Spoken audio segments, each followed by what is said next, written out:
Okay, guys, thank you for coming on to this lecture today. My name is Dr. Achievement. Today I'm taking you on Acromio Clavicular joints. Now, in the overview, I'll go on what is Acromio Clavicular joint, functions of Acromio Clavicular joint, articulating surface of Acromio Clavicular joint, ligaments and joint capsule, and the blood supply.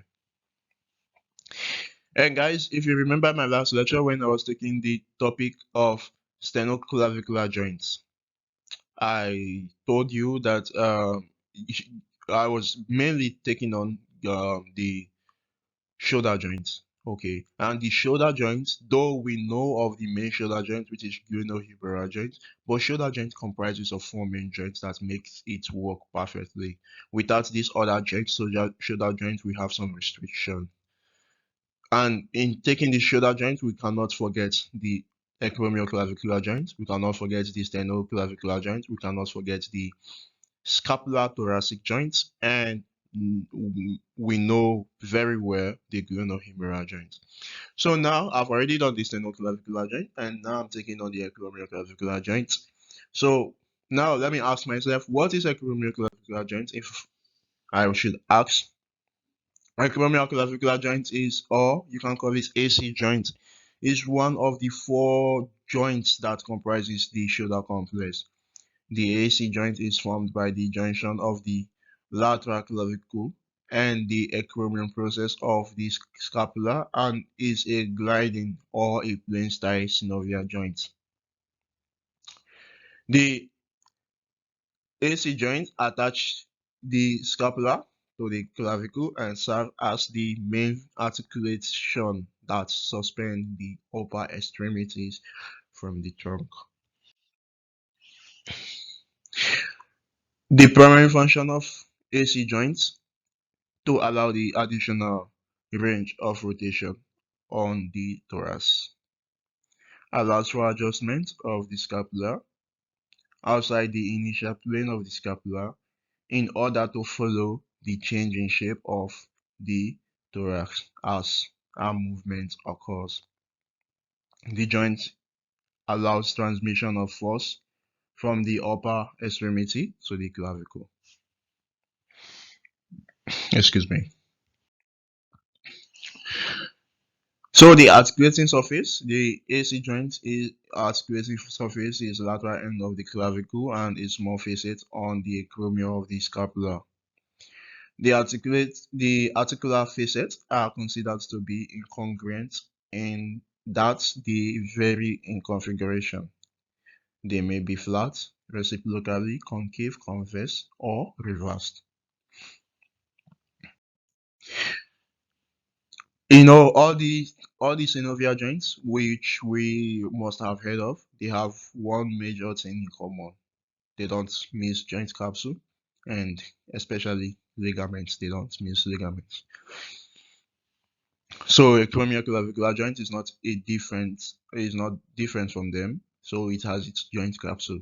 So now the joint capsule of this acromioclavicular joint is weak and is strengthened by capsular ligament both inferiorly and superiorly, which in turn are reinforced through attachment from the deltoid and trapezius. Without the superior and inferior capsular ligament, the AC joint capsule would not be strong enough to maintain the integrity of the joint. Now in this last slide, I'll show you, I'll talk about the type of ligament and I will talk about the blood supply and the nerve. And I'm also talking about explaining more why we call it synovial joint. Okay guys, I'll take my pen. All right. So now, plain synovial joints between the acromion process. If you didn't remember anything, just remember this last point. All right. If someone asks you what is a acromion joint, you say it's a plain synovial joint. A plain. Yeah. A plain synovial joint between the acromion process. All right.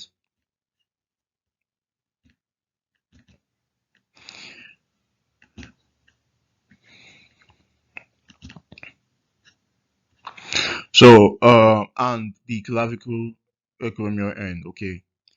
Junction of the lateral end of the clavicle to the acromial process of the scapula, right? So the ligament is of two types. We have two types of ligaments. You see where I circled. We have the acromio clavicular ligament, as you can appreciate here in the picture, acromio clavicular ligament, and we have the coracoclavicular ligament, as you can appreciate here in this circle which I've drawn so far. So, and the coracoclavicular ligament is as well divided into two types. We have the trapezius ligament, as you can see there in the picture. Just 1 minute, guys. Trapezius ligament, and you're gonna appreciate the conoid ligament, as you can see there in the picture. So what is the blood supply for this joint? Subscapular artery and the thoracoacromial artery. What is the nerve supply? Lateral, pectoral, and axillary nerves.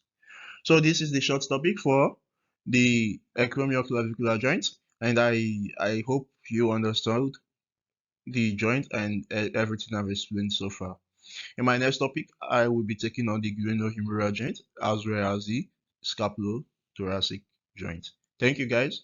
Have a very nice day.